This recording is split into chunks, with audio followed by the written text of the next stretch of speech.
Good morning, Olympia! Today's date is Friday, March 1st, and it is a J Day. I'm Allison, and welcome to your Spartan News. The middle school dance is tonight from 6 p.m. to 9 p.m. The doors open for a check at 6 and will close at 6:30, so do not be late. If you do not have a ticket, then I am sorry, you are out of luck as sales have ended. Have a great time tonight, middle school. Starting today and running through March, there will be a March Music Madness Bracket Challenge. Your teachers pick some of the number one songs the year they graduated, and they will be pitted up against some of your favorite songs of today. Also, it turns out Mr. Dennison is not that old.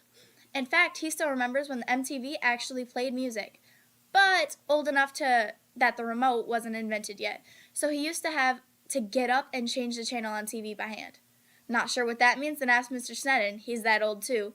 So join in on the fun over the next couple of weeks. Questions or want more details? Then find Mr. LeBou or Miss Passamonte. Last night, the BSU held a Zumba event right here at Olympia. Students worked out alongside teachers while supporting the final day of Black History Month.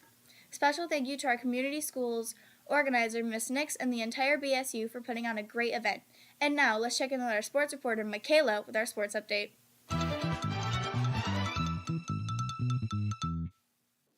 The girls' basketball team takes on Fairport tomorrow afternoon at 3 p.m. at Finger Lakes Community College for the Class AAA Section 5 title. Best of luck tomorrow. Bring home that chip.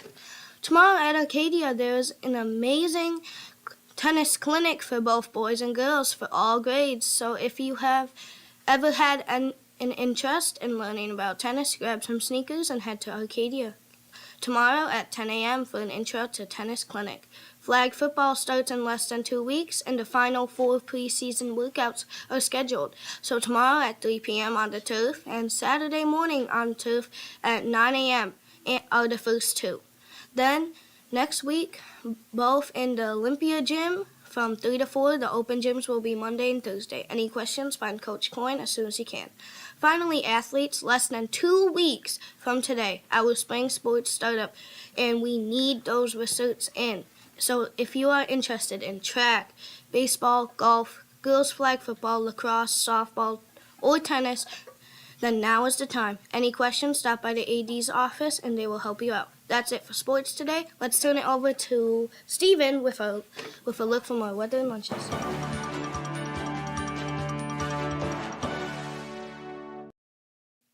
Thanks, Michaela. Taking our first look at the radar, and the snow from yesterday has moved on, and we are going to be dry today. In fact, don't let that snow on the ground fool you. It's going to be into the 50s with sun shining down by the time we end our day. You know that time, the saddest time of the day. As you look ahead to the next 8 days of your life, and it may not be Earth science thing, but you could have fooled me. 70s and 60s next week, with sun every day. Not a bad forecast at all. Finally, today for lunch, the good news keeps coming. First choice is a kid's favorite of breadsticks with sauce. But the second choice is chicken wings with a pizza cruncher. That sounds amazing. Let's turn it back over to main news desk with a word from Mr. Jones.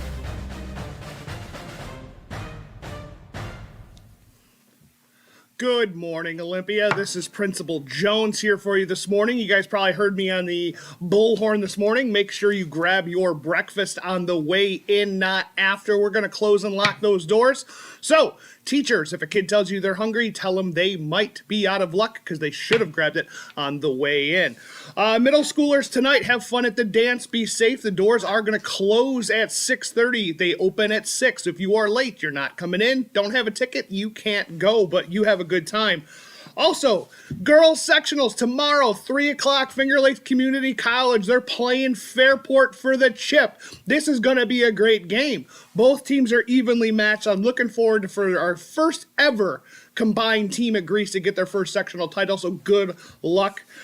Also on the sports side, research are due. Sports starts on the 11th for all varsity sports, including my personal favorite flag football, track, softball, baseball, tennis, lacrosse, and there's probably even another one in there I'm forgetting about. Join now. Do not wait. Get those research in. Last but certainly not least, hall sweeps. They're continuing all day, every day. The numbers are down, but there should not be anybody. If we're reminding you there's a hall sweep and you still get hall swept, do you really want to be a student today? That's the question you've got to ask yourself. That's it for me, for my crew behind the glass. We are strong. We are smart. We are Spartans. And we are out.